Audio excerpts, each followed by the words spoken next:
మేమేం బాధ లేదు. కానీ మా కళ్ళ ముందు ఇవాళ మేము 30 ఏళ్ళకి 60 ఏళ్ళలాగా కనబడుతున్నాం. స్వామి అనే వ్యక్తిని మేము చూసిన ప్రైమ్ మినిస్టర్ గారు తీసుకుపోయి టేబుల్ మీద పండబెట్టిండు. అంశాల స్వామి చనిపోయిండు. దుచ్చల సత్యనారాయణ గారు తీసుకుపోయిండు. నేను మొదటిసారి ఎమ్మెల్యే ఉన్నప్పుడు 11 రోజులు నిరాహార దీక్ష చేసినాం. అప్పుడు చంద్రబాబు నాయుడు గారు దాని మీద కొన్ని పైపులేసి దాన్ని శాశ్వత పరిష్కారం ఎస్ఎల్బిసి అని అందరికీ తెలుస్తుంది. ఎందుకంటే మనకి ఎప్పుడు గ్రావిటీతో నీళ్ళు వస్తుండే రాను రాను 10 ఏళ్ళ తర్వాత మనం కూడా అందరిలోకి అయిపోతాం. ప్రపంచంలో కంటే ఎక్కువగా 12 పీపీఎం పార్ట్స్ పర్ మిలియన్, మనం 2 పార్ట్స్ పర్ మిలియన్ కంటే ఎక్కువ నీళ్ళు ఉంటే తాగడానికి వీల్లేదు. ఎంత ఫిల్టర్ చేసినా మిషన్ భగీరథతో ఇవాళ బాలనాయక్ గారు ఎప్పుడు అడుగుతుంటా నేను, దేవరకొండలో ఎక్కడ కూడా మిషన్ భగీరథ నీళ్ళు వస్తలేవు. రాష్ట్రం మొత్తం 46,000 కోట్లు ఖర్చు పెట్టాం. కానీ ఇదే ప్రాజెక్టు ఆ రోజు ఒక 1,000-2,000 కోట్లు అదనంగా ఇచ్చి ఈ ముఖ్యమంత్రి గారు లాగా చర్యలు తీసుకుంటే ఎప్పుడో అయిపోయేది. ఇవాళ మాకు సంవత్సరానికి 500 కోట్ల కరెంటు బిల్లు మిగిలేది. నాకు నిజంగా నాకు జీవితం ధన్యమైనట్టే అనిపిస్తుంది. ముఖ్యమంత్రి గారి నాయకత్వంలో ఇదే జిల్లాకు ఇరిగేషన్ మంత్రిగా ఉండడం, వారు ఎప్పుడు చూసినా దీని గురించి ఆలోచిస్తూ, మీరు చూసి 2 నెలల్లో ఒక 20-30 సార్లు ఈ ప్రాజెక్టు గురించి రివ్యూ చేసినంటే మామూలు విషయం కాదు. ఒక ముఖ్యమంత్రిగా ఎన్నో సమస్యలు ఉంటాయి. దీనికి తోడు పైకెళ్ళి మాకు 1 కోటి మంది వడిదాలు వదిలిపెట్టే స్వచ్ఛమైన తెలంగాణ నది, తెలంగాణలో పుట్టి తెలంగాణలోనే కలిసిపోయే మూసీ నది వికారాబాద్ అనంతగిరి కొండల్లో వచ్చి నేరేడు జలంలో కృష్ణాలో కలిసిపోతుంది. ఒకప్పుడు అది తాగునీరు 1,50,000 ఎకరాలకు సాగునీరు ఇచ్చే ప్రాజెక్టు. అది రాజులోనూ ఆ ఇండస్ట్రీస్ వేస్టేజ్ కానీ ఎస్టీపీ లేక ఇవాళ నల్గొండలో కిందికెళ్ళి ఆ బాధ, పైకెళ్ళి మూసి బాధతో బాధపడుతుంటే దానికి కూడా ఎంత ఖర్చు అయినా సరే చేస్తామంటే దాని మీద కూడా పని లేని వాళ్ళు, పనికిరాని వాళ్ళు 10 ఏళ్ళు పాలించి కనీసం పేదవాని ఆరోగ్యం గురించి పట్టించుకోలేదు. పేదవాడు తినడానికి సంబంధించిన రేషన్ కార్డు పట్టించుకొని పనికిరాని వాళ్ళు ఇవాళ మా ముఖ్యమంత్రి గారు చూసి మేము గర్వపడుతున్నాం.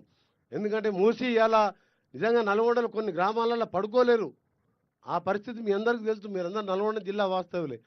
ఈ సందర్భంగా ముఖ్యమంత్రి గారు ప్రత్యేకంగా వారికి మా నల్గొండ జిల్లా 30 లక్షల మంది ప్రాణాలు కాపాడుతూ శాశ్వత పరిష్కారంగా ఈ సొరంగాన్ని పూర్తి చేయడానికి కంకణం కట్టుకున్నందుకు, ఎన్ని డబ్బులైనా ఇస్తానందుకు, దాంతోపాటు మా ఉత్తమ్ కుమార్ రెడ్డి గారు వారికి పరిచయం ఉన్న వాళ్ళ ఆర్మీకి గతంలో ఈఎన్సీగా ఉన్న పరీక్ష మైరా కానీ అందరితోని వారు కూడా వారానికి 2-3 సార్లు మాట్లాడతారు.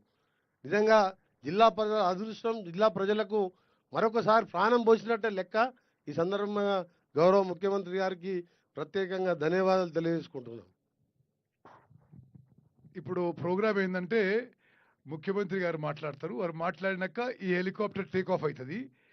ఈ హెలికాప్టరు పోయి అది సర్వే మొదలు పెట్టుకుంటే మేమందరం పోయి గవర్నమెంట్ హెలికాప్టర్లో ఈ హెలికాప్టర్కి ప్యారలల్గా ఫ్లై చేస్తూ ఆ యొక్క సర్వే మరి పరిశీలిస్తాము. ఆ తర్వాత మేము తిరిగి వచ్చేది ఉండదు, అక్కడి నుంచి హైదరాబాద్ వెళ్ళిపోతున్నాం. ఓకే, ఇప్పుడు గౌరవ ముఖ్యమంత్రి గారు వారి సందేశం ఇవ్వాల్సిందిగా కోరుతున్నాను.